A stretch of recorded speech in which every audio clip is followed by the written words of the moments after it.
about that. That sounds. And then also, I just moved like a couple weeks ago, so I was like, shit, like I'm just kind of like the studio itself is kind of a mess everywhere too. So like Hey, I'm my not worried computer about that. setup's No, kind of bare bones as hell. it's fine. No, I'm just thankful that you're taking the time to be on my podcast. I appreciate it. So, I mean, I'm comfortable Thanks for with having me.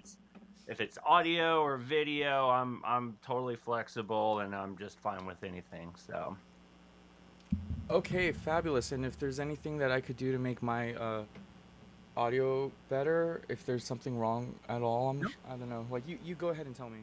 no, it's coming in clear. It's perfect. So Awesome. everything sounds good. Hopefully, I mean, I've never like used this at all, Mhm. but I'm assuming that everything's gonna, work out just fine. So we'll do what we can to make it work. Okay, So, how do you but yeah, usually I'm conduct thankful. these? Thank you.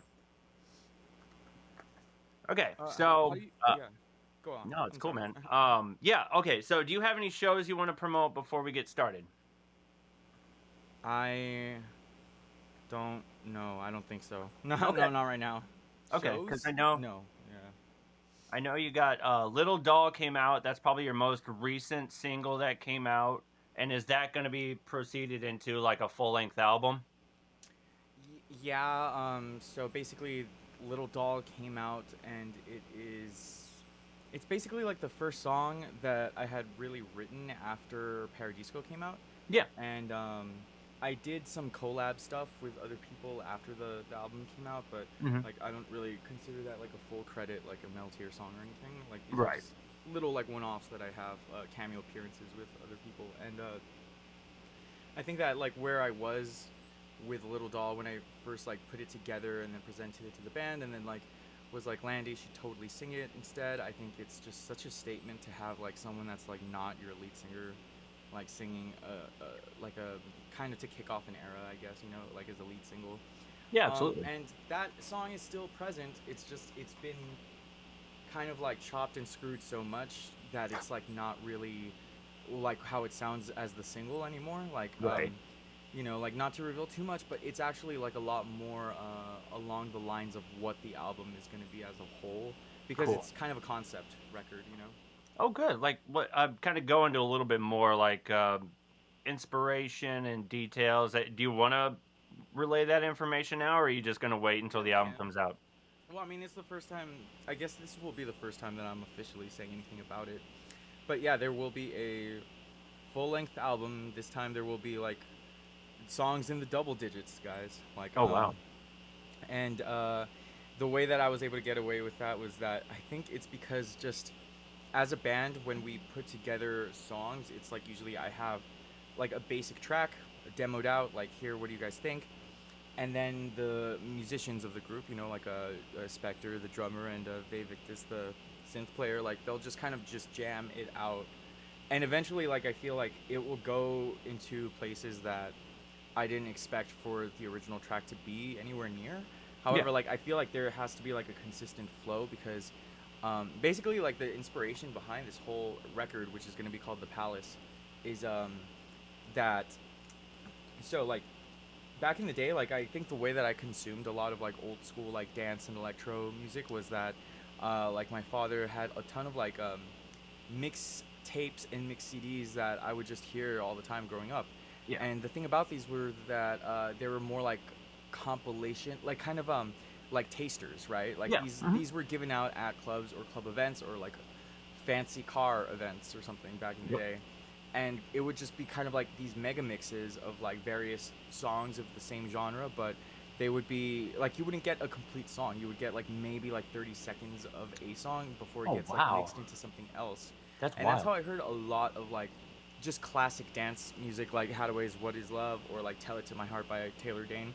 Like a That's lot of really these were cool. just on compilations where they were remixes that went into other remixes that sampled other songs of the same era and same genre. So I think like there's something just like unique about it that isn't really done at all now. Like I don't even Right. think No, like you're right. you Absolutely. know Yeah. closest thing that we have to that are like just DJs DJing, Yeah. right? Hmm. But I don't think that that ever is like released as like a thing to consume. So Right. I thought at first I was like, oh, what if we had a version where we just like take all these songs and give it to like a DJ we know and be like, here, man, like how would you mix these? And there would be a version that's just like the pre-mixed DJ version. That's But then I cool. thought like, no, that's stupid. Like I'll just do that. I will Hmm. just from the ground up, we will just like built in like the song is running its chorus, like Hmm. no need to extend it. Let's just like change the key right here and then just like let something else come in. And so the record is just going to be one like very long like psychedelic kind of disco thing going That's on. that's awesome. I can't wait to hear that. That's cool. So little doll is kind of the first taste of that. And how musically is it going to be pretty close to Paradisco, or is it going to be more like dark pop or anything like that? Or are you kind of sticking with this sort of flow that you've been doing lately? I think at first that's what I was attempting to do with Little Doll because like I think that I started throwing in like a lot of like certain types of like synth hooks and rhythms and patterns that I just feel like is so much in some other realm of like Euro dance or like Euro beat, or Yeah. something. Hmm. And I just felt like that wasn't something that I'd done before. And then also on top of that, like uh Landy, the other singer in the band, she is like this is her debut song, That's cool. altogether. Hmm. And I was thinking like, it would be fine for this to be such a huge departure. Yeah. It's almost a tester to see like how something like this would work out. Like, would people buy into this, And Hmm. I think like whatever I was intending for that song to be, like just doesn't matter now, and I don't remember what I meant like or anything or what the intent was because at this point it's been like outdated and replaced by like a much better version. And I think that like one thing is that I've just been this person that never felt comfortable in any kind of niche, I'm Hmm. always like kind of flipping around to see like what else I can tackle on.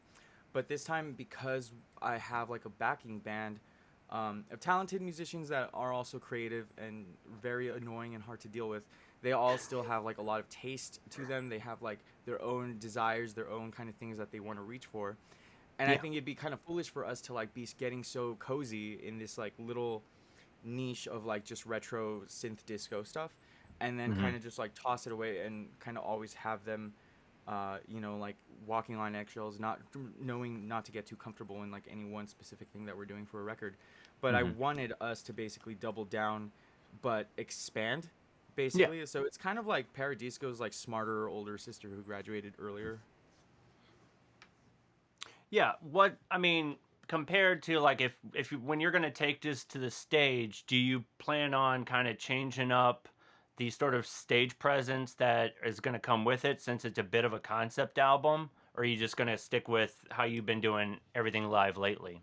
No, we definitely we like have been since our last show that we've ever played, which was like I guess like kind of like a homecoming comeback kind of thing, like Hmm. at the Catch One in L.A. Yeah. Since that show, we kind of had just been like overhauling pretty much everything, like in the studio, in like the live stage presentation and the actual equipment, like pretty much like I'm using like an entire like modular synth to MIDI Ooh. controller kind of like Wow. thing going on, and Hmm. we're like it's the first time that I've always been someone that's like what, you don't need a ton of like money to like buy this and buy that and like to be like a good musician or a real musician, and like you could just go up there with a toy like a synthesizer Yeah. thing that you got in Target at the kids aisle, Right. Oh and yeah, you can yeah. still make sounds with that, and like there you go, you can make a song. Like you don't need that stuff to like feel valid, but now that I am validated, I kind of feel like I need that stuff. Like I want to be a big boy and like have all Hmm. the stuff up there too and look cool because I think it always looks cool. Of And course. so but basically when you see us next time Hmm. uh when you see us next, you're going to notice that number one, like I'm a lot more tied to performing instruments, like as in like my keyboard, and just everything that like we've been putting into. Because like what I wanted was basically for it to be very human sounding electronic music. Yeah. And by that I mean like not to use DAWs for anything other than like the composition of rhythms. Of course. Everything else I want to be basically played by hand and recorded from like instrument to interface. Like I didn't want there to be like fancy quantization or anything to like really gussy up the fact that these were like real hands playing real notes on an instrument, and that's what you're getting right here. And because synths are just so cool, like I mean, there's a lot of things you could do with them to make them sound really out of this world and fancy without Oh needing yeah, like a DAW or anything, you know. So absolutely. we've been having fun because we have a lot of hardware synths that we just expected to use them for like live stuff, and then just never got around to like really getting to know them. But since then, we've been just bringing our Moogs, our Ooh, Yamahas, our fucking Rolands. Like we're just taking them to and fro each other's houses to like get the most that we can out of each little piece of tool that we have. You know. nice. That's cool. That's very smart. Very cool. Um, Usually I like to kind of Tarantino where it's like, what's going on now, and then we'll go. We kind of travel back to like the beginning. Tell me about. I mean, you already brought up your dad's involvement as a DJ, and kind of go into a little bit more detail of how growing up. You grew up in L.A. and California and all that. Yeah, I did. Okay. Yeah, totally. Yeah, so just kind of go into like details like here's how it started, here's what music I was kind of, listening to, and then kind of what influenced you to kind of, proceed into making music and, and kind of getting up on stage and having a stage presence and everything like that.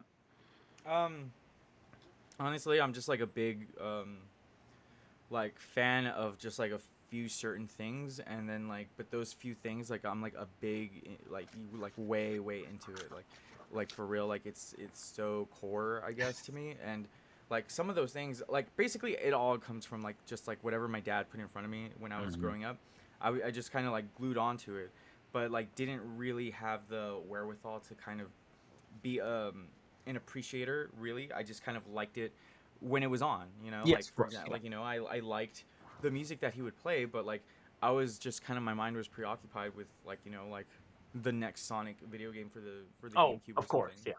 And I get but it. in a way it all fed into each other because Hmm. like a lot of the inspiration for a lot of like the current like compositions especially now is like Sonic Genesis games like have a Ooh, lot of commonality with the way that like synth music was composed back in like the 80s and like early 90s. And I feel like absolutely. all of it kind of just in my mind kind of like sits in this like cozy fuzzy zone where it all Uh, like is together, you know. And yes. I think that like that's kind of like what I guess like I'm trying to do musically right now is like and basically take like early memories of like the earliest memories I have of being interested in like media, and the fact that the media I was consuming was like late 80s early 90s like runoff where it Hmm. was already outdated by the time it was getting to me. Yeah. I feel like in my head it's kind of like this weird space where like just like disco music and like early video game stuff and Yeah. just like 90s culture too, like at the Oh very yeah. beginning where it basically just was 80s culture Yep. again. Hmm. Like all of it is just kind of blended in my mind of just like that was out of this world, like larger than life, and that's what it looks and sounds like. And I think that I'm just kind of like replicating it over and over That's to cool. see if does anyone get this, like does anyone get what I'm getting at here, like as in like that's kind of like the idea is to just like project a thing that everyone kind of is familiar with but Yeah. doesn't really exist, you know. I saw you brought up like even on one of your music videos, there was a Sonic or a Sega cartridge of Paradisco going in. Did that ever become a thing, or was that just a one-off thing for the? Oh, I don't remember. Oh, you know what? I just don't think that anyone. I don't think we really thought about it too deeply. I think like what happened was there was just like a little sticker, like a mock Yeah. sticker, right? Okay.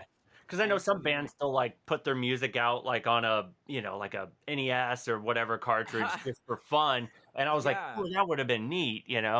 I thought of, you know what? It hasn't even been on tape yet, you know? So Okay. like I think that there's like a lot of places Paradisco could be. Yeah. But like I mean that's a nifty idea, It's neat. but Yeah. I think it's funny that I think it's funny that like people like I kind of did that for me because Hmm. I didn't decide for that to be in the music video. I think the director just like grabbed a sticker. He saw that the people hosting the place to us, you know, shout out, shout out, Mellowcode and Yeah. Miranda, but they both kind of like were like, oh yes, go ahead and take that Sega cartridge and like just put a sticker on it, That's and so then cool. just from there, you know, like I Yeah. noticed it, and he told me that here I made this. You're gonna put this in the Sega Genesis, and I was just like, oh nifty, all right, That's and then so I just did cool. it and moved on. But like I Yeah. didn't realize that like there's a couple people that were just like, oh, like you're like like sneak you're sneak referencing Sonic even Mm-hmm. when there isn't Sonic there. And I'm That's just too like, cool. oh, I don't I mean, like maybe That's subconsciously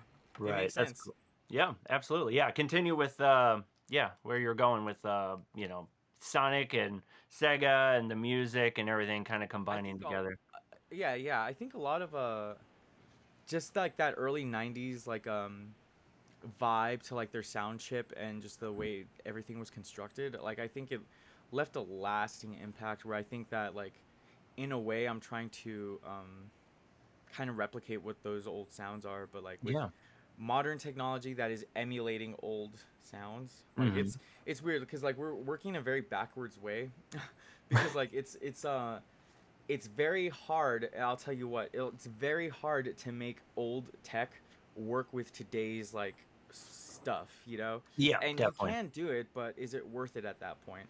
And yes, Exactly. you can buy things that are like emulators, like physical hardware that emulates the old stuff, but then it's like yeah, it's so expensive though, and I'm still trying to keep it to the point where it's like, guys, let's not break the bank over like just getting like the most top of the line, whatever, whatever. Like it's not what I'm about. So like we're Right. still cheapos that like we just like secondhand buy every little thing, Yeah. that's in our studio. No, But I like get it. Yeah. it's fine, you know. It's kind of cobbled together. What's happening to the record right now is that it's starting to sound less professional, but I Okay. think it's sounding a lot more authentic to like the Okay. time period, you know, cuz like Yeah. not everything was so perfectly quantized by computer and Hmm. like yes, there were like time sync clocks, you know, on MIDI Yeah. and everything, but at the same time like there were a lot of like finicky, like clunky, like synth things here and there. Like not everyone was the best singer, you know what I mean? Like it's just the passion for the groove was there. And I Hmm. think that's just like Absolutely. as long as we just like never ever make it sound boring, never ever stray away from the four on the floor disco beat, like Hmm. that will just kind of remain there. That's cool. Yeah. And then so starting with music and you're, obviously obsessed with games and stuff. And then your dad was obviously involved in a DJ. Kind of growing up musically, kind of where were you at? And then you kind of found yourself into the sort of electronic music where you kind of, alternative radio, or were you still just pretty much drawn to like the side the dance side of the 90s and 80s and all that stuff? Mm. I think like it's funny because like a lot of people in my age demographic they grew up listening to like classic rock and like what their dads played, and you Of know as course. an American male I'm sure it was like you know Yeah, like just rock was it's everywhere and ubiquitous, all but I heard. Yeah. yeah, like I didn't like I grew up listening to like all kinds of dance music. Like it wasn't just like 80s stuff. Like I grew up listening to like a lot of like 90s house and dance pop and Eurobeat and Hmm. just like pretty much like just trance. Like you know he played like gabber and happy hardcore music and like the Wow, 90s rave that's stuff, and awesome. like I just heard a lot of different stuff that was like very much just focused around a solid like percussion Hmm. rhythm section and then just like lots of synths, lots of reverb and like lovely lead vocals, and just like always the point though was that you were making cool fucking sounds with your computer or your like little piano thing, and you Right. had like some fantastic passionate singers, and I just think that like those principles are kind of just like what I live by, and I Hmm. don't want I just never want to lose sight of that because I think that like that's just kind of what keeps me going, and Yes. I'm sure that there's other like little freaks out there that just like love electro music, Hmm. and I'm not talking about like the analog nerds that like you know spend a house worth of money like on like a gigantic like modular rack synth. Like Hmm. that's stupid. Like I'm just saying like you got to, you know, there's some people that buy a lot of like into music equipment, but I Right. don't know if they like music. Do you know what I mean? Thank you. No, I see that a lot, especially since I'm a big synth nerd. I love gear, and I'll go on to these groups, on social Oh media or whatever, yeah, uh huh. and they think they're gatekeeping. They think this is, since I have this is what music is. None of that extra. It's just like, do you even know like music? Like, do you feel it? Like, you know what I mean? I don't know. Yeah, it's very like sometimes people have the passion, but not like really the ability to make stuff. But they still Mhm. go for it, and I think that's Of an course. admirable thing. Yeah. But then there's some people that have the ability, but like not the passion, Yes. or the vision Oh, for it. absolutely.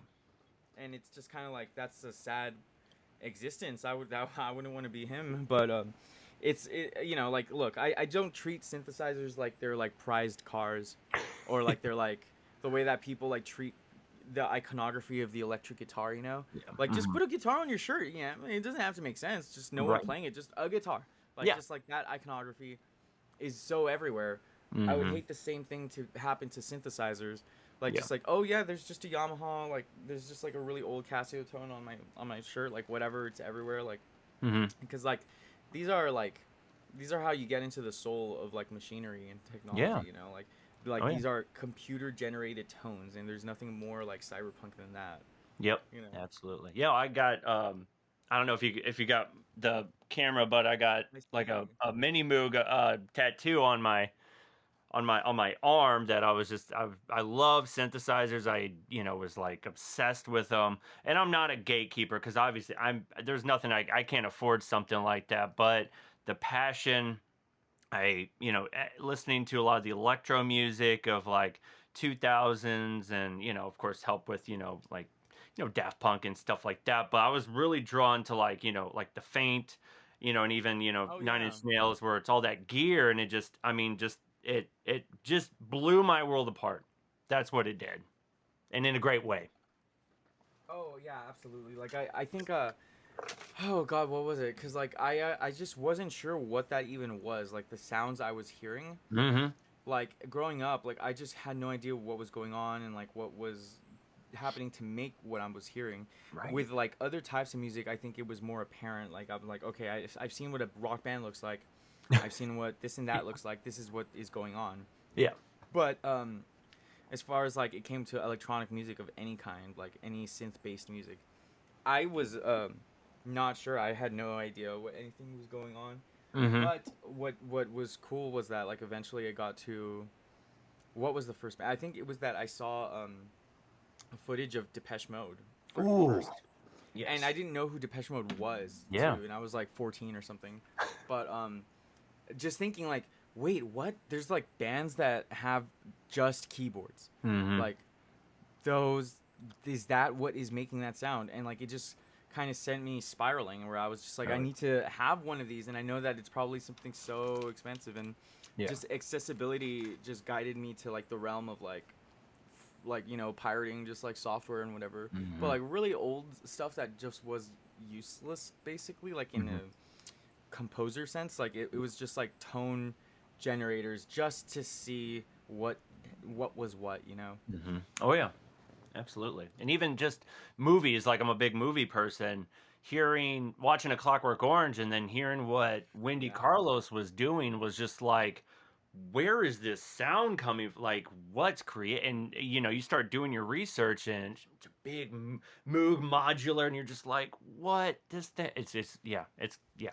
I get it. I get Like it. a room of stuff, it's Yes. and that's crazy to me. Oh, and a lot of people don't understand that a lot of these, with the BBC and what they were doing with, science fiction and stuff, a lot of these were women who were creating these just chaotic noises and just finding these tones. Like they're going in and, you know, hooking up the wires and stuff. And it's like electronic music, a lot of it has to do with like, women, and even Wendy and Walter Carlos, the first trans. And it's just like people just need to dig in deep and just really like study it. You know what I mean?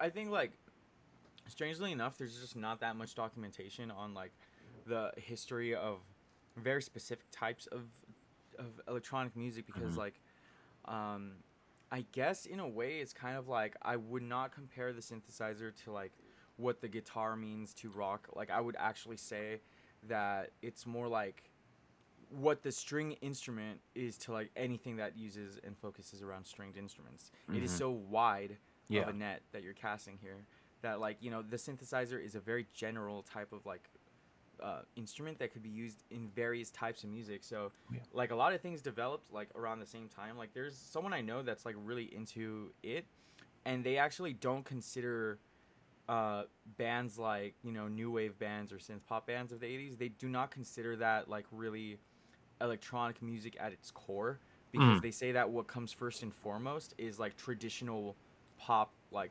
construction, Okay. like. Mm-hmm. And so like they say basically like every synth pop song of the 80s could have just done like it could have been composed with just very traditional like pop rock instrumentation. It's just Okay. the thing was that it was just a trend, and that was just the Mm-hmm. thing to do.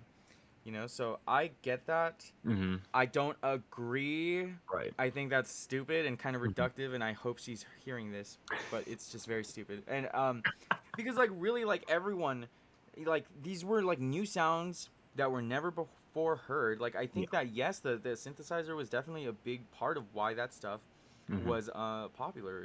Like that's why, because it was a fresh sound. It has nothing to do with just like standard pop writing or whatever. They weren't Right. thinking about that. Yikes. Well, even that, like just the craft work starting at, krautrock and then into their sort of all synthesizer base, that really helped push a lot of even a bit of hip hop forward because they were sampling the hell out of craft Oh work, yeah, and you know? Kraftwerk is funky. Oh Like yeah. don't yeah, make no mistake, like it's more fun to compute. It's Mm-hmm. such a like it's got such a groove to it. It's Yeah. funky. And those Germans were not intending that, like No. that wasn't what was going on through their heads, but like there's just so much that you could interpret from it because it's so simple Yeah. that like your head starts kind of filling in the blanks. Like I've always thought of Kraftwerk's music, and as I'm listening to it, I'm like, what would it sound like if like a band like Health or something or Crystal Right. Castles were to like cover these, Yeah. then like it would sound just like maniacal as hell. Oh yeah, absolutely. So I don't even think I mean, I've heard a few people try to cover craft work, but it's almost like, Oh, I don't know, what's the it point? seems Like, cause they muddled to make it. me. I hate I don't like synth bands that cover other synth bands. It doesn't matter from what time period it is. You are not. It's not sounding good. Yeah. I just think it's just another. It's another one, but not as Yeah. good. That's what I think of it. It's not No. a transformative enough cover, because like I'm a huge fan of bands that cover songs of completely different genres, and like Yeah. completely transforming it to something Yep. else. Because like No, I for absolutely example, get it. like I people get have it. told Okay. me like, why don't you Let's cover get this back Dead or onto Alive song? And I'm your like, cause it's. history. So,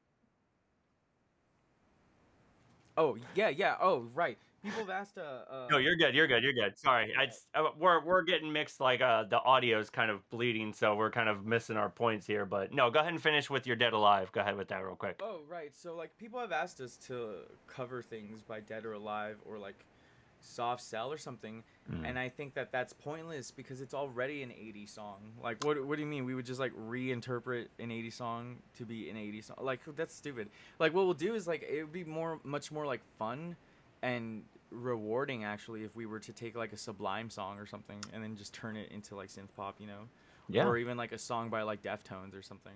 It would be cool, like, to hear, just because, I mean, I find it a little bit more exciting where it's like I listened to, it was a metal band. I can't think of their name, but they did a Beatles cover, and they added this sort of like doomy metal vibe to "She's So Heavy," and I was like, "Oh, okay." So that it takes it to a whole nother level where you go, "I didn't even think that you can do it that way." You know what I mean? Uh huh. Like yeah, yeah. Like I think there's that one band Hot Flash Heatwave Hmm. that covered the Smiths song This Night Has Opened My Eyes, Yeah. and it sounds so. It's like they made it completely like electronic indie pop with like a lot of auto tune on the vocals, and Mhm. it almost sounds like a summertime like radio song really, That's but cool. like just it's so great. I love trolling people with it. Like it's funny. Especially people who like take the Smiths like a little too seriously. It's like, calm down. You know what I mean? Like, Oh yeah. oh yeah, That was oh yeah, fuck James at age 16, cuz that was me when I was like a teenager. But then again I was 16, like yeah. come on. Yeah. No, I get it. So musically, when did you start going, I'm really into music? Was it like just performance or performance art? Or was it like music is my path and here's kind of where I started and kind of moved up to? Kind of where's a good starting point for you musically? I wasn't I wasn't really interested in like the composition or performance of music until like high school Okay. because I think that like I was pretty much always set on a different creative path was to Hmm. like be in like visual arts, Yeah. but the thing is that I just felt like what I was being more pushed to do over time was just to put down the pencil and pick up like maybe another pencil, and this one Hmm. is to write lyrics down instead of Yeah. drawing, and so like I kind of just started doing that on the side, and then it just became my full time thing. Is that like I was like, this is what I care about. This is what I'm choosing to do. I even remember like the day that I kind of like in my head I said that, basically like I was in like what class, like I was like, okay, I'm a junior. None of this shit matters because this is what I'm gonna be doing, and Yeah. like there's just no way to actually dissuade me from this. Like it's just what I'm gonna be about, Yes. and lo and behold, like I'm still there, I'm still here, and I think what really happened was that I just realized that I'm not gonna care about anything else as much as impressing people with some form of creativity, and there's no greater kind of ego squeeze for me than like writing music and then like it be my voice and stuff, and people be like, wow, this is actually pretty good, like Yeah. like that. I think like all of that is just so rewarding, and I Yes. like breaking expectations and stuff like that, because like I think that most of the time I don't, especially now with like the whole band, like we just aren't really doing the whole like makeup and black clothing thing right now. Hmm. I think that we all just got burned out from the tour and Yeah. having to do that like every fucking day, Oh yeah. that like we're just like almost just gonna go for a completely different aesthetic and just go for something more comfortable, and like I think like as long as I get to like throw everything out the window after like 7 months and like just like start over and Hmm. wanting to like look different, like it's almost like a band that is cosplaying other bands that are pretend, they're not real, Gotcha. Hmm. Yeah. hmm. So with, going into music, were you doing anything before Male Tears, or was this just your starting off point?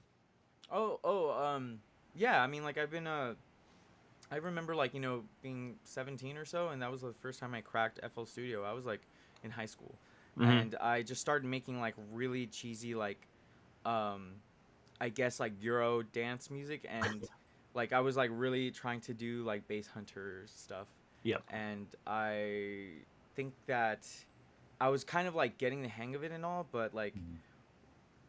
like what I okay, so like finding my identity and my voice as an artist, that has actually been the biggest struggle over Hmm. time Yeah. than anything else really, because I think that like the rest of it, like composition, like singing, just mixing, mastering, just the whole production of it all can be learned and executed fairly well if you have just enough time to like really think it out and practice, but Yeah. um what it is though is like the actual stuff that like is hard to replicate, that people still don't really know how to point to and go like, yeah, well, I mean that's why they're like popular, because they got the sauce, they have the riz, like whatever Hmm. those things mean. Right. Yeah, No. like that's the thing I was developing for so long.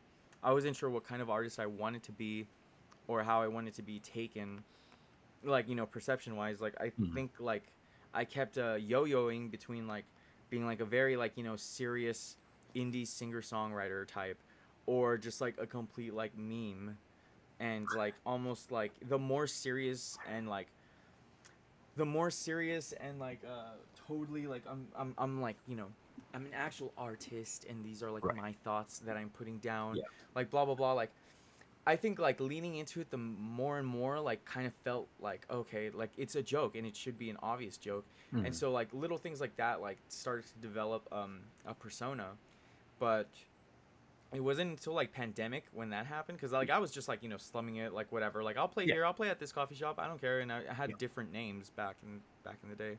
Yeah. Then what happened? Fucking yeah. So like COVID hit, Yep. and as the 2020. bands were lifting, I was Hmm. like, I gotta be serious about this. I like what, this time I'm like thinking I'm gonna do it with like an identity attached to it. Like there is going to be a face, and the face will be me, and I'll be the one Mm. singing too. So I guess I'm gonna do that whole, like, I gotta be happy about like looking to the camera and opening my mouth and pretending to like pretending to be that person, you know. And it is a whole lot of acting. It's a whole lot of like pretend, you know. Mhm. I don't believe that I am any of the things that are being put out there in the music, but Mhm. on some level, I think everyone can be. So Right. like, you know, like it's all good. I'm just glad that there's like enough people now that are like buying my bullshit like in that way. Like they're just like bought into the, I guess the persona, the fantasy of it all. Right.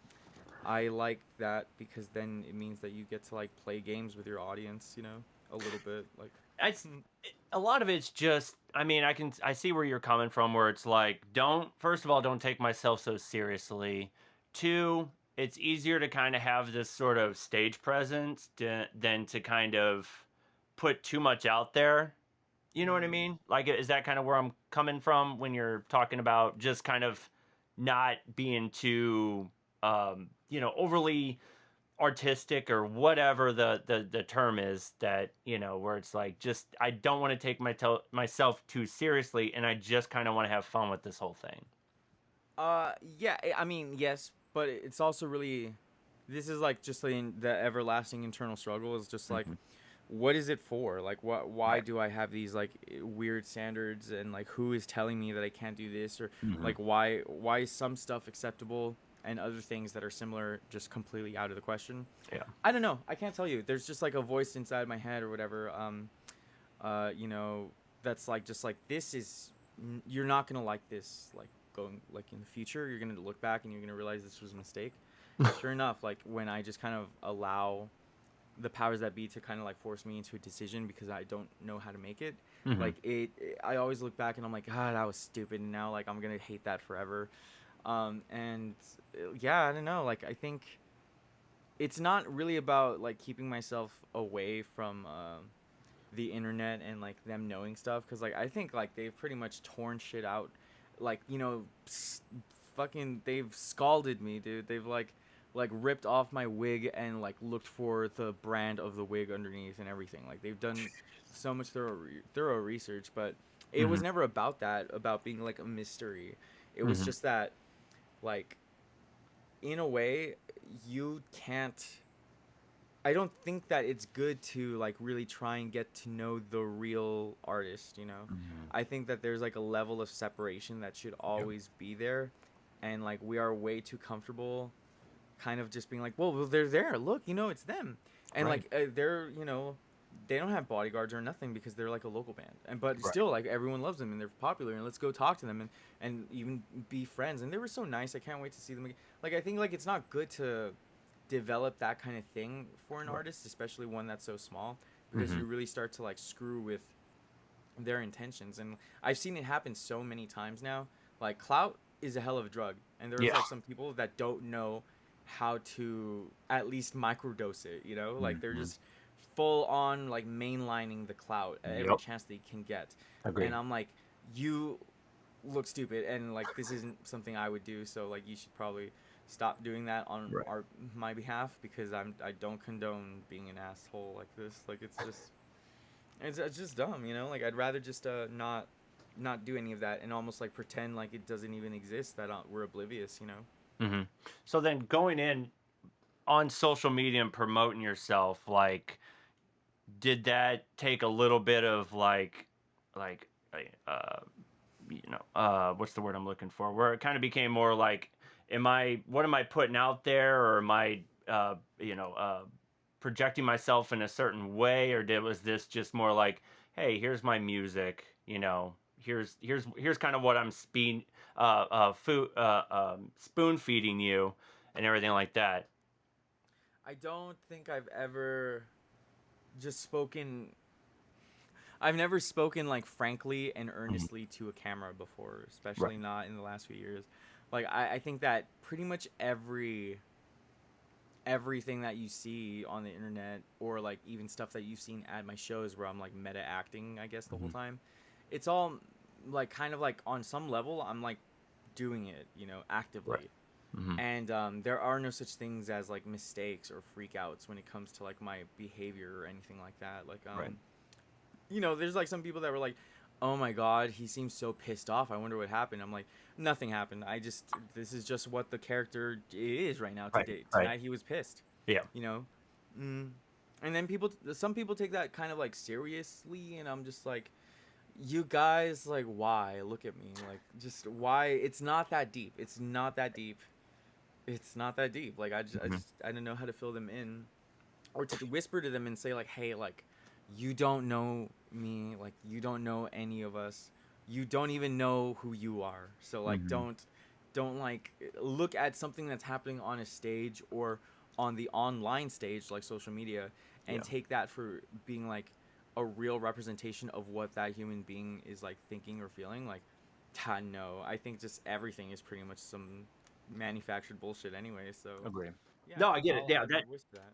no, that makes absolutely a lot of sense, and it's good that people are, you talking about and kind of going like, this is it. This is a character. I'm not, I'm I'm not not your putting best myself friend. out there too much because I'm not quite comfortable with it yet.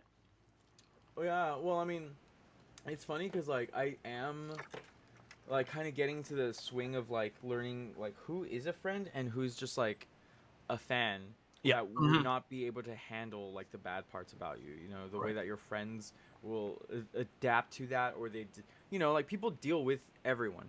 Of course. And like sometimes like Mm. you're being dealt with in a way that someone didn't sign up for because they thought they were becoming friends with like the online persona.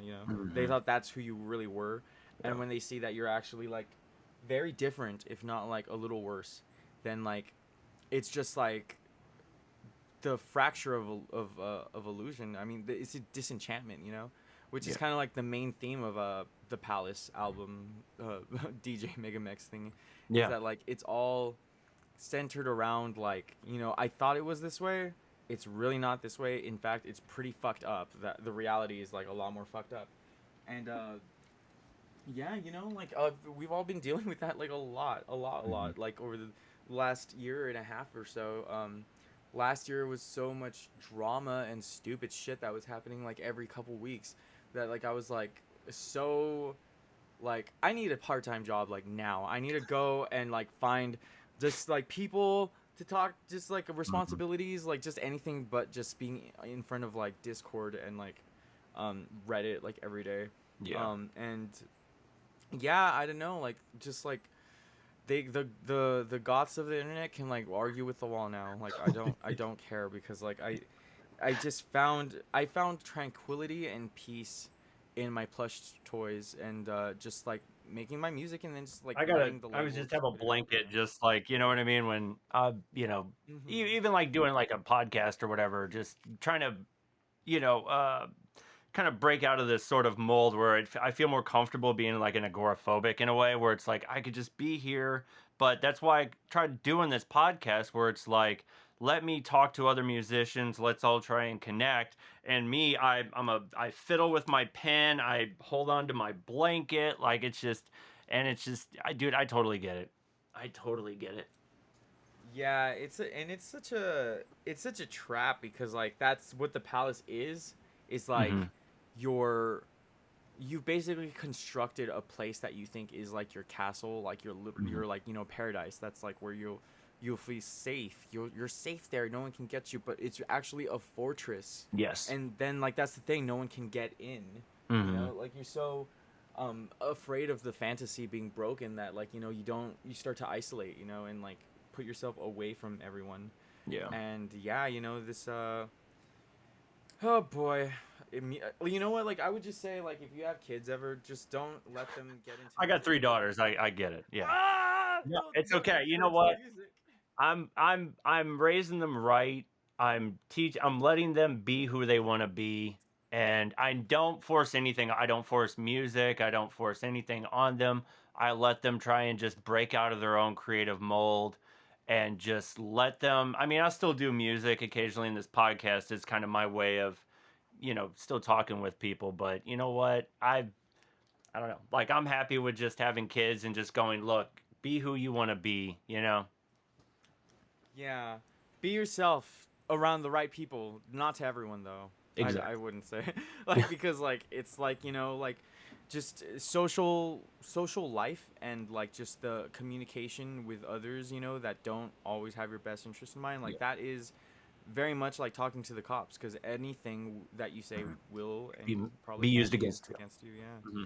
And I learned that the hard way, just because like just I don't know, like I've just had like a lot of time in the past where I just, you know, all it takes is that you say, like, if you say that you like my music and like I see that you're a fan of it, then like I have no reason to not trust you. You know, like, okay, well then obviously you must like me as a person, and then because of that I'm just like too forward and like just open about like everything Hmm. that's going on, Yeah. and like I know like it's just kind of like just the realization to some people like, oh, this guy's a person, and like that's fucking lame. Like like this is a flawed individual with fucking like depths and stuff. Right. That's not what I signed up for.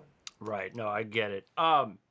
Tell me about Endless Tears, that first album, and you went through Business Casual Records. Tell me how that kind of developed. Oh, well, okay, so all of those are really actually like Flores albums, and Flores was like the last those were like the last that was the last name that I used before Meltears. I think Okay. actually there was like Flores, and then there was like Space Daddy for Okay. like some unofficial stuff, and I don't know, but like Flores was just always there, Okay. and so like Endless Tears and like the Artism album, all of these that are named Meltears was like kind of like a retroactive thing, Hmm. because they were pretty much conceived of and recorded like in the mid 2010s, like Hmm. Oh, 2014, okay. 15, Wow. 16. Yeah. And it was like, yeah, these were always Flores albums, but I just kind of shelved them for a long time, like Mhm. for a number of reasons. I kind of dropped out of releasing music for a couple years, Yeah. and they're so like the only real ties I had to like anything was just like vaporwave folks, you know, like just because That's the what I was gonna. vaporwavers. Yeah, that's what I was gonna ask because you went through Business Casual. It's a very vaporwave, chill wave, synthwave kind of, label. So. Yeah, I mean, it's all I knew. Like I just didn't know that there was like anything like a synth pop band scene, you know, like there is totally one now. It's That like, evolving. yeah, It's like the evolving. synth Yeah. pop scene is kind of just Starkwave, like just Hmm. yeah, as in like it's just the goth kids go to see synth pop bands now, Yeah. and I think I didn't know that that existed before. I just thought that like okay, electronic music, what's like something that's like more homespun and like less EDM big beat festival stuff, and like Hmm. more of just like kind of like DIY bedroom producer kind of thing. And like that's Hmm. what drew me to vaporwave, more like the community than anything. Oh yeah. Although like I was really big into stuff like, you know, like lo-fi tape hiss music, and Oh just like yeah. Hmm. analog things. Like I like Love it. chillwave, I liked Yep. Unendian, Definitely. Ariel Pink, like George Clanton, cool. But Mm. like I just the gimmicky like meme stuff, like I just didn't know if it was a for real thing. Like, are people Yeah. super into this, or is this like kind of like the joke is that no one likes it really? Like I don't know. Right. But that's all And I that was knew. a And so hard thing to understand oh it yeah, around the yes. time where it was like, is this are people just doing this out of like out of the meme, or is it like a legit? There's a passion behind it, you know? Well, I think it really became like a passion driven thing once like people stopped the classic wave of vaporwave. Like once it stopped being about kind of like mining for like obscure samples to like Hmm. chop and screw, like it became more about like making like original compositions that were in that vein, Yes. and everyone had like their own interpretation of it, because like some people just did stuff that was like more noise influenced, and some stuff Hmm. that was more like I guess like house music. Some people did stuff that was like very wonky, kind of like wonk step stuff, and Oh yeah. like, you know, just everyone had like a certain vibe that kind of made it vaporwave, but it was musically like very different types of electronic stuff Hmm. like being smushed together. Yeah. And I understood it. I just think that like I was just there because I think people were nice there, and Right. so that was Yeah. it. I didn't know anyone, you know. Yeah. No, I get it. Absolutely. And so then you're a business casual. That was stuff that you did previously. And then was this like, this is something I want to do with the sort of self-titled Male Tears? You teamed up with Spencer on that one in 2021. Yeah, so in my mind I consider that to be like the proper debut, because I think like that's when I like actually put my foot forward to be like, this is like a serious, not tonally or anything. Like Hmm. it's not tonally serious, but this is like my genuine attempt at kind of like reaching for and releasing like this kind of concept that I had in my head of like Hmm. this like lost band or this lost artist that was like stuck to cable access and then faded away, Hmm. and like the most obscure one of all. And I think just like actually making it a serious conquest to like kind of like put this image out there made it to where I like worried about it so much more. Like there's so much stuff weird about that album. Like I was Hmm. surprised that that Disco Darks label wanted to like repress or just press it on vinyl, Right. because I think it totally belongs on vinyl. But like Hmm. I just feel like it's such a weird little album. Nothing about it is correct, as in like it's musically like I don't know why I did it this way. Like I really can't remember, but Hmm. I took the songs and all of them were smeared in some way. It's kind of like when you detune an entire Okay. track, Hmm. and then I made them like via like a plugin, like a tape speed up, which like sped up the tone. Like the pitch is like way higher now, but Hmm. like it's also a faster track because of that. Right. That's what you're hearing is like a fucking like warped version of the original tracks that are long gone now, Hmm. But like every song on like the debut Meltears is like not in the right key. Like I don't sing in that way. Like when you hear these songs live, especially, Hmm. they are in different like speeds. They are like Right. different BPMs and like and keys. But that's fine. I think like in a way I think a song can always just come back again, like Chucky or something. Like we are basically remaking a song from the first album called Future X. Like we remade it for Hmm. the new album, Cool. and so that then it's gonna be called Future XX, and it's just like with all the expertise and ability that the band as a band have now, like releasing a version that's kind of like what I really actually saw in my mind, what I originally intended to make, is gonna be like real now. That's awesome. And I mean, because I've always been, if I play something older live now, I'm always like I want to evolve it. I want to change it, almost like remix it in a way, but Yeah. at least try and adjust it so it's not like I feel like I'm just killing the track in a way. You know what I mean? Um, yeah, totally. Cause I think like I didn't want to, and I don't think I do see it this way, but like there is a way to kind of like do this whole idea, this notion of like remaking your song, Hmm. but you've just done it in such a way that it might not be even the same track anymore. Right. It's just only the same track because of the lyricism or Hmm. something. But Yep. like really it's like completely transformed from like what it originally was meant to be. And I think like at least for this remake of Future X that we've done, I think it's you could appropriately say that it's like an updated high res version. It's remastered, Hmm. like we added a lot more that was already there and just like singing our natural tones, and Right. but it's like the same idea. It's just cooler now. It's just Yeah. better. That's cool. And then Trauma Club EP, tell me about kind of starting on that one as well. Was it just kind of extra ideas that you had, or was this a whole nother? Oh yeah, so very clearly I remember like it was like out of at the end of the COVID restrictions being Hmm. so tight. Um but prior to that, like when I performed, it was always like with just local, like niche music communities or like the vaporwave kids, Yeah. and I eventually got to a point where I was like, I have no idea how I'm gonna perform these songs.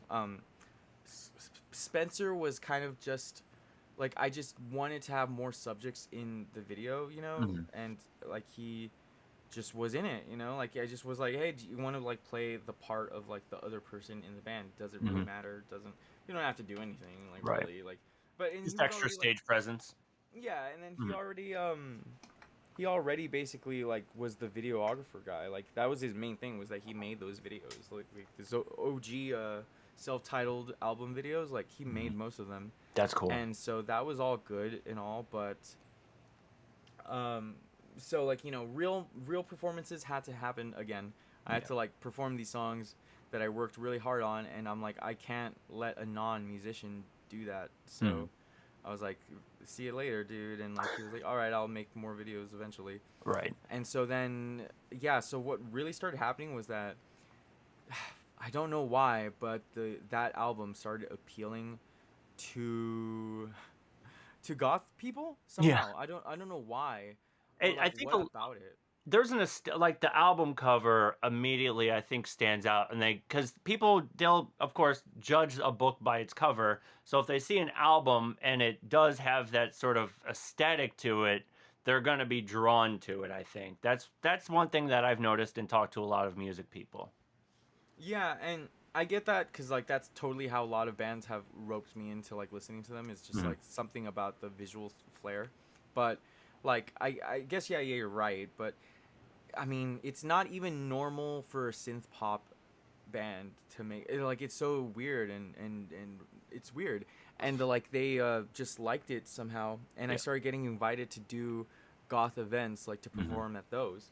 Yeah. And you know what it is, like I also think that like I was like, okay, for this, for Male Tears, for this band, I'm going to be the glam way that I kind of have always been, but Yeah. this way like Sure. projecting that like to an extreme, to like an Hmm. exaggerated thing almost, Yeah. you know, and Hmm. um you know, like a crackhead Ziggy Stardust if anything. Hmm. And I just kind of went full balls about it, and I think that maybe it's just kind of they, you know, you see a guy with like big hair and like makeup and stuff, and then you just kind of want them to be part of your culture maybe, and that's what Yeah. was going on with the goths. But I started getting invited to those things, and because I'm like a I'm inspired by like pretty much whatever's around me at the moment. Just Hmm. being at those clubs and listening to the kind of music that everyone there was like really into.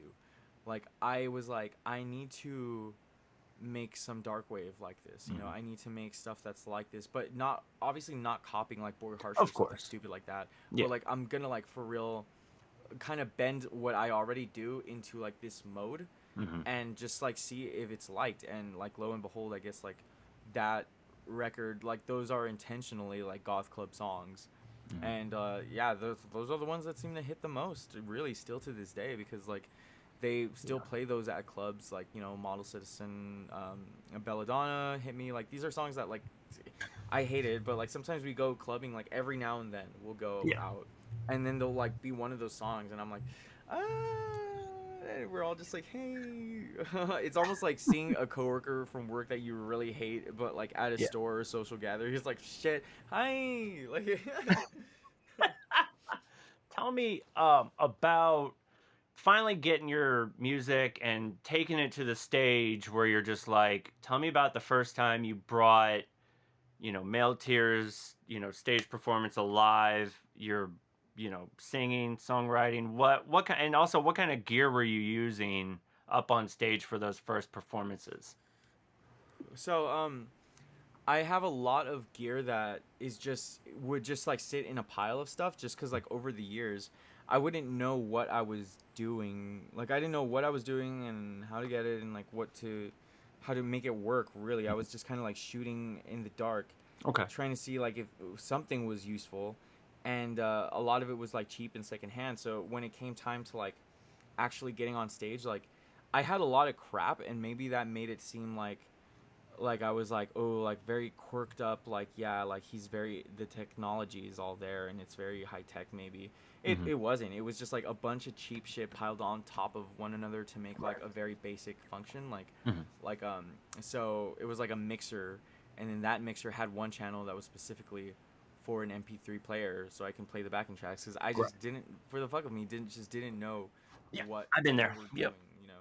Yeah, Yeah, absolutely. and so like I was like an SP404 $450 for this glorified fucking MP3 player. I'm all right. I think I'm gonna just use a little nondescript, like very hard to spot on stage, like little Mhm. MP3 player. Oh And yeah, then my keyboard was just my fucking. I still have it. My Roland SH201 that's a good one. is Yeah. it's a good synth. I don't care what these nerds on Reddit say. I don't care. Don't The ever fucking listen to synth them, is man. nice. They just do what you got to do to make yourself happy. You got to quit. I These mean, nerds on yeah. Reddit. Oh my god, drives me nuts.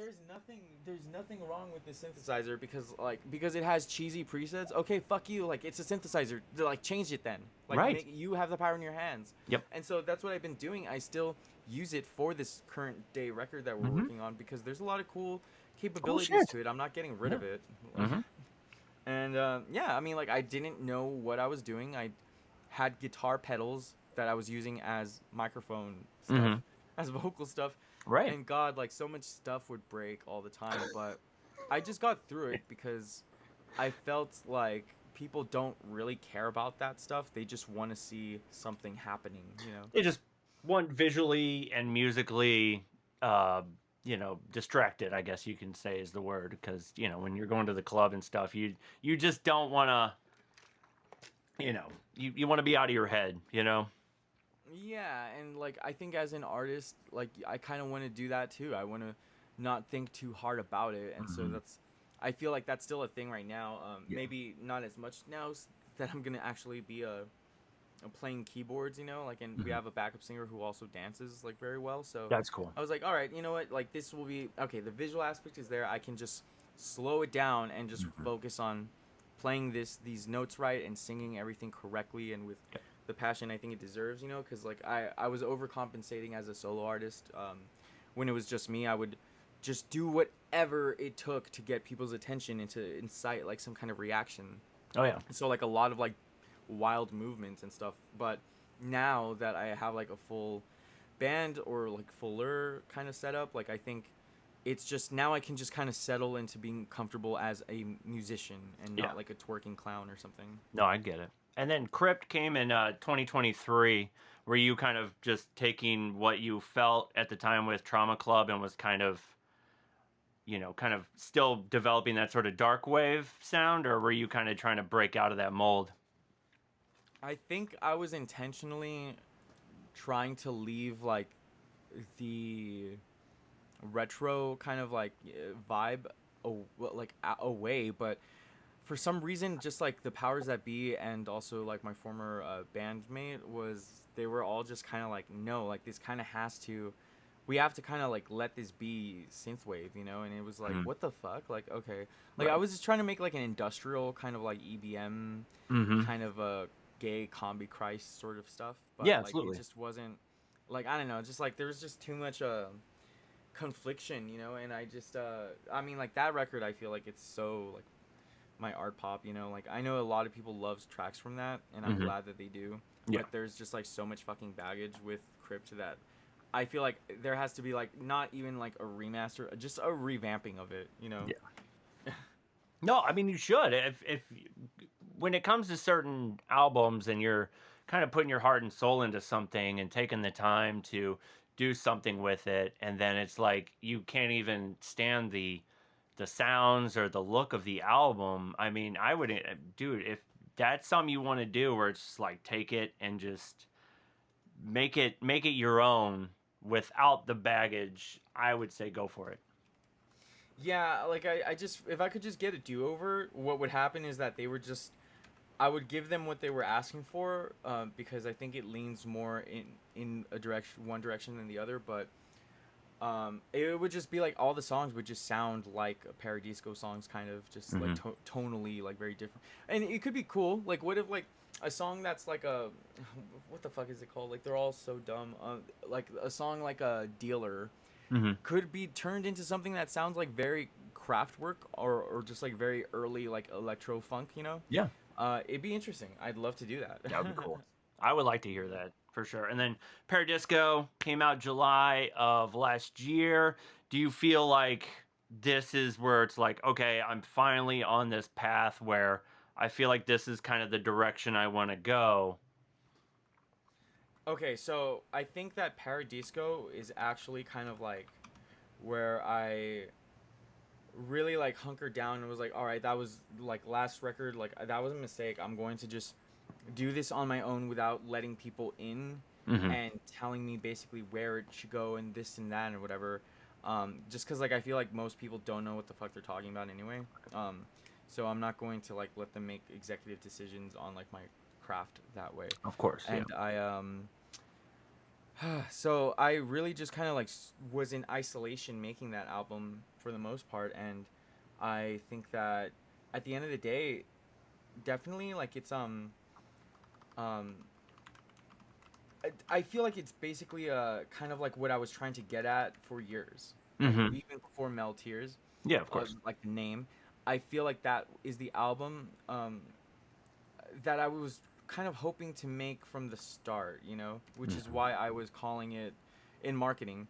Um, I was basically calling it our second debut, like Oh, okay. Meltier's the second Mm-hmm. debut, because it was basically like a try again, but like this time like with everything that I've learned in the last like 3 years or so, Yeah. like, and that's why I feel like it's sonically similar, but very like tonally like I would like to think it's a little bit more mature, or at least a lot more like woken up to like kind of like how tragic like everyone's life is, you know, like at Mm-hmm. least in my personal life. And I think that it was like kind of like the least sarcastic album, because I feel like in a lot of what I say prior to that was almost like the persona just sneering and like saying whatever he could to just get a rise out of you. And this time I feel like that the mask was slipping, you know, and I think like Mm-hmm. even in the makeup it was kind of reflecting that, like where I was doing a lot of like broken mask, kind of like, you know, I would do the whole goth thing, then wipe away half of it and then draw like lines to imply like it's a cracked mask, you know. That's brilliant. Yeah, absolutely. And yeah, you know, like Paradisco was basically being like, no, this is like it was a very collaborative album, like having them all kind of like contribute parts to it after that. Mm-hmm. But it was still like kind of the most personal thing that I had put out so far, just because like yeah, like I said, there was like not that sense of irony or like sarcasm that there was prior. Right. No, it's and even just it being like a personal album, like it really tells just yeah how it's totally different, and I absolutely love this album, and I you know incredible, and I will continue to promote it in any way that I can. So I know you got to get ready to go. Let me go ahead and do one last question. I have to do this with every podcast. Of Thank you, course. first of all, for taking the time to be on my podcast. I really appreciate it. You've been amazing. Of Uh, course. Thank you. mhm. Thank you for having me. Of course. Last question. If anybody's listening to this that, looks up to your music, looks up to, the everything that you've been doing, what is your advice that you would give them if they go into music or if they go into art? What's your advice for them? First of all, don't have any expectations about it. Like you have no idea what is good about you. Like you don't know what your best qualities really are. Mm-hmm. Like you're not going to be aware of that. Maybe people right away won't know how to put it into words, like what Yep. your strengths are. But all of this will come way after the fact. So don't do so much preparation and planning and like kind of like concept development into Mm-hmm. something that we don't even know if you're going in the right direction. So what I would say is like instead of doing all that, just spend a few years just writing shit, you know, just like Mm-hmm. let it be bad. It's okay. Just embrace that like your first songs are going to be bad. So just let it be as shitty as you possibly, like, you know, follow your instincts. Yeah. Let it like really rub it in, and you know, just allow yourself to be cringe, because then what's left at the end of the day is kind of like like kind of more or less like real version of like what you're trying to do, you know, Mm-hmm. like artistically the most cringe stuff about you is probably the most honest, you Yeah. know. Absolutely. Well, thank you so much, man. I really appreciate your time. I really appreciate it. And yeah, thank you for taking the time. And is there anything else you want to promote before I let you go? um no, I think that everyone should see Sonic the Hedgehog 3, you know, like that's a great family film. And besides that, you know, check out Giorgio Moroder's music. I think he has a really Mhm. great album with Philip Oakey, the singer Oh of the yeah. Human League. Like Mm-hmm. I got an idea to do the album the way that it is now because of that. Also, That's like I awesome. was like, holy hell, every song is just going to the next one. Like Oh it's yeah, blending. it's Awesome. brilliant. Yeah. All right. Thank you so much. I really appreciate it. Thank you for having me, homie. Yep. Yep. Take it easy. Take it All right. easy.